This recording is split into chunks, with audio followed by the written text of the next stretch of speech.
सरगर्मियों के बीच अब ईडी यानी कि प्रवर्तन निदेशालय की एंट्री हो गई। जी हां, इस वक्त एक बड़ी खबर आ रही है जो राजधानी जयपुर वहां से जो गोविंद सिंह डोटासरा हैं कांग्रेस अध्यक्ष राजस्थान के, उनके घर ईडी की छापेमारी चल रही है। जी हां, ईडी लगातार छापेमारी कर रही है। तो वहीं अशोक गहलोत के बेटे वैभव गहलोत को सम्मन जारी किया है। ईडी ने पूछताछ के लिए बुलाया है 27 अक्टूबर को। एक बड़ी खबर सामने निकल कर आ रही है राजस्थान की सियासत से, जहां पर सीएम के बेटे वैभव गहलोत को ईडी ने सम्मन जारी किया है। फेमा केस में ईडी ने पूछताछ के लिए बुलाया है। ये सीधी तस्वीरें हम आपको दिखा रहे हैं। बाकायदा अशोक गहलोत ने ट्वीट कर जानकारी दी है कि राजस्थान कांग्रेस के घर ईडी की छापेमारी चल रही है। गोविंद सिंह डोटासरा के घर ईडी की छापेमारी चल रही है। जयपुर में बड़ी खबर निकल कर आ रही है राजस्थान की सियासत से। जिस तरीके से चुनावी सरगर्मियां तेज हैं, उन सबके बीच बाकायदा ईडी की एंट्री हो गई है राजस्थान चुनाव में। वैभव गहलोत जो अशोक गहलोत के बेटे हैं, उनको भी ईडी ने सम्मन जारी किया है। 27 अक्टूबर को ईडी ने पूछताछ के लिए बुलाया है। तो वहीं दूसरी तरफ राजधानी जयपुर में छापेमारी चल रही है ईडी की लगातार। बाकायदा पेपर लीक मामले में ये ईडी की छापेमारी चल रही है गोविंद सिंह डोटासरा के घर पे। तो वहीं जो वैभव गहलोत हैं, अशोक गहलोत के बेटे, उनको सम्मन जारी किया गया है।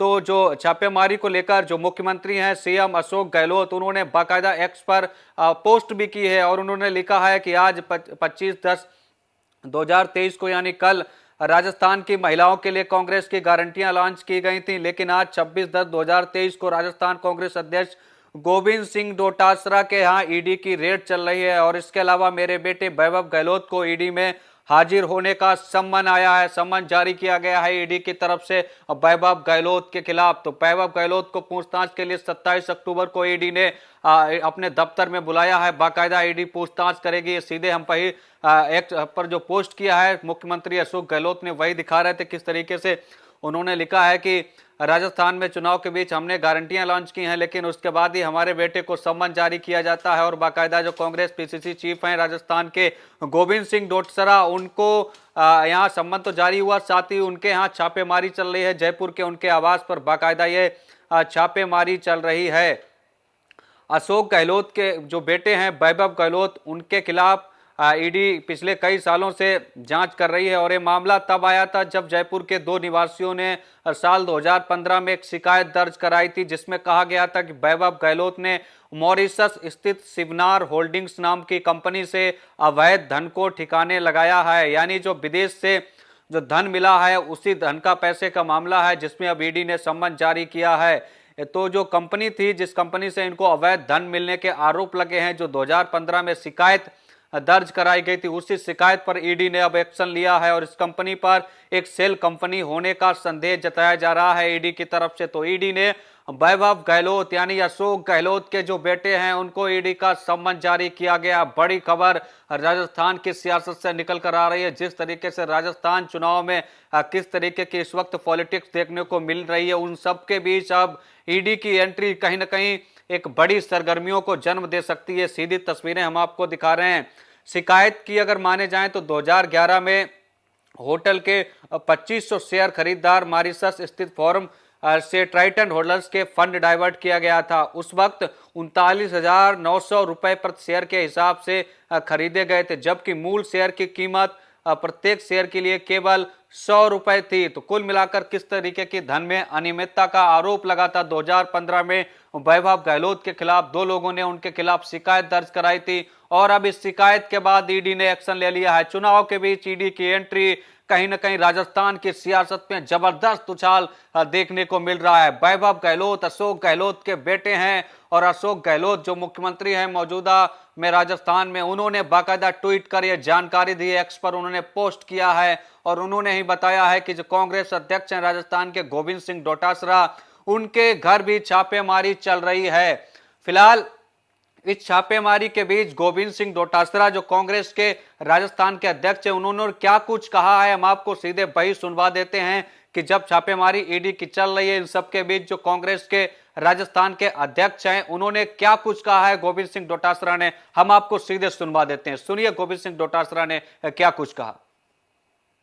देश की जनता में विश्वास खो चुकी भारतीय जनता पार्टी देश की प्रतिष्ठित जांच एजेंसियों के माध्यम से केंद्र की सरकार के खिलाफ आवाज उठाने वाले नेताओं पे ईडी, सीबीआई और आईटी के द्वारा प्रतिशोधपूर्ण कार्रवाई कर रही है, उसी का नतीजा ये है कि जो लगातार भारतीय जनता पार्टी और संघ के नेताओं पे मुखर हमलावर रहे, राजस्थान कांग्रेस के अध्यक्ष गोविंद सिंह डोटासरा के निवास पे और कांग्रेस के अन्य नेताओं पे ईडी की कार्रवाई की गई।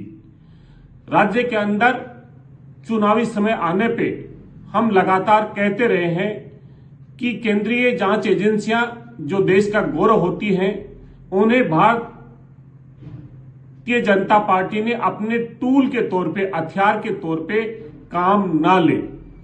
भारतीय जनता पार्टी आरक्षित वर्ग के लोगों पे चिन्हित करके अनुसूचित जाति, अनुसूचित जनजाति और अन्य पिछड़ा वर्ग के लोगों पे प्रहार कर रही है। Bharatiya Janata party paper leak के बहाने से ध्यान भटकाना चाहती है, युवाओं को गुमराह करना चाहती है। हम पूछना चाहते हैं, जहां भारतीय जनता पार्टी की सरकारें हैं, जहां डबल इंजन की सरकारें हैं, उन राज्यों में जो पेपर लीक हुए वहां कितनी बार ईडी पहुंची, पेपर लीक करने वाले माफियाओं पे क्या कार्रवाई करके जेल की सलाखों के पीछे भेजा, भाजपा शासित राज्य सरकारों ने क्या सख्त कानून बनाए ताकि आने वाले भविष्य में पेपर लीक जैसी घटनाएं ना हो। इसलिए हम इस भारतीय जनता पार्टी की जो विभाजनकारी मुद्दों से ध्यान भटकाने की, डिस्ट्रैक्ट करने की जो कार्रवाई है, इसकी हम घोर निंदा करते हैं। कांग्रेस पार्टी का हर कार्यकर्ता गोविंद डोटासरा जी के साथ में, कांग्रेस के हर नेता के साथ में कंधे से कंधा लगा के खड़ा है। हमारे पार्टी के जो राष्ट्रीय नेता हैं राहुल गांधी जी ने हमें कहा है, डरो मत, आप कितनी ही इन एजेंसियों को भेजे, कांग्रेस का कार्यकर्ता अपने पद से विचलित नहीं होगा। नेता जनता के जो मुद्दे हैं वो केंद्र की सरकार से पूछना बंद नहीं करेंगे। तो अभी आप कांग्रेस राजस्थान के जो अध्यक्ष हैं गोविंद सिंह डोटासरा को सुन रहे थे, जो सीधे कह रहे हैं कि कांग्रेस पार्टी चुनाव के समय डरने वाली नहीं है। हमसे जुड़े रहने के लिए हमारे YouTube चैनल को सब्सक्राइब करें और नई वीडियो की नोटिफिकेशन के लिए बेल आइकॉन को दबाएं।